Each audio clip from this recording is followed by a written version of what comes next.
What's up, YouTube? RetroBro here, and today's news is actually going to be pretty funny. Apparently, Apple TV believes that they're actually going to take down the bigger consoles this gen. So, Nintendo, Xbox, Sony. So, for those of you that don't know, Apple TV is actually a program where you kind of have like a browser interface where you can do Netflix, Hulu, stuff like that. All products where you have to pay for the membership, or if you already have the membership, then you can just go ahead and use it on your Apple TV.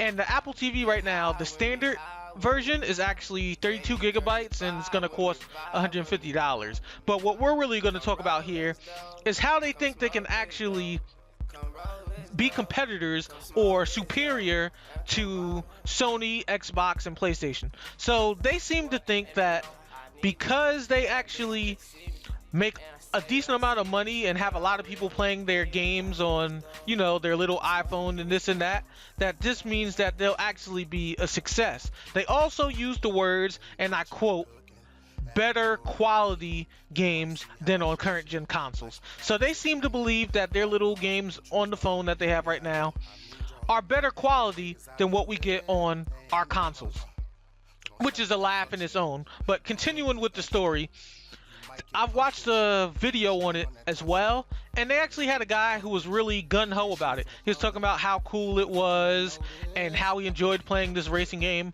I don't know what racing game was, he never said the name of it, but I'm sitting here watching him play, and all he's really doing is driving extremely slow, which, I mean, in a racing game, you shouldn't be doing if you're trying to win at that. And while he's driving extremely slow, he's crashing. And he even says within the video, I'm not very good at this game.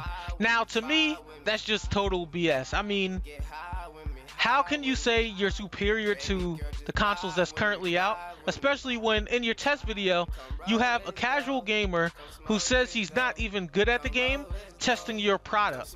I mean, if you really want to prove that the motion controls are better than, say, Nintendo Wii's, you would have somebody that's really good at games or at the particular game play it, so they can go fast, race, drift, and do all types of advanced mechanics that a competitor would do to try to win. And if the Apple TV can actually keep up with those commands with the motion sensor, then it would show it's a good product. But when you have somebody that's going slow and crashing into walls and barely moving, which is clearly seen in this video, you're not proving your case that you're better. You just look like a total fool that's trying to overhype everything.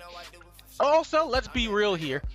A lot of people that play games on cell phones play because they're bored. They're not really real gamers like a lot of us are, and they only play because they're bored.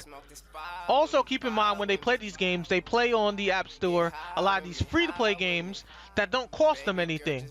So, do you really think they're going to be interested in buying an Apple TV for $150 just to play little games that they play for free on their cell phone that a lot of them probably don't buy or pay into? And even the ones that do pay into this probably spend $1 or $2. These aren't big hardcore gamers like us who's really buying into this type of market. And as we know, a lot of us hardcore gamers really don't care about the type of games that come out on the cell phone and stuff, and we don't care to buy them because a lot of them are really crappy games. You can also see, if you look at the Apple Store and in some of the news I was looking at a lot of the top tier games are little casual ones too. Things like Fruit Ninja and stuff like that. So it's not really games that a lot of us would care about too. So from what I'm seeing is, not only do they not make games that appeal to us, the hardcore gamer market, but they're also making a product that they think the casual market is going to buy, when in all honesty they have no appeal or care about this product. So I don't really see the Apple TV doing too good at all. Anyhow, the links are in the description, so you can check out the articles I looked through, kind of check out some of the things and judge for yourself. Also, in the comment section below, tell me whether you think the Apple TV will actually be worthwhile like they're trying to overhype it, because, I think it's total crap. But anyhow, I've been RetroBro, and that's your news for today. To have a little discussion with you guys about being partnered on YouTube. Also,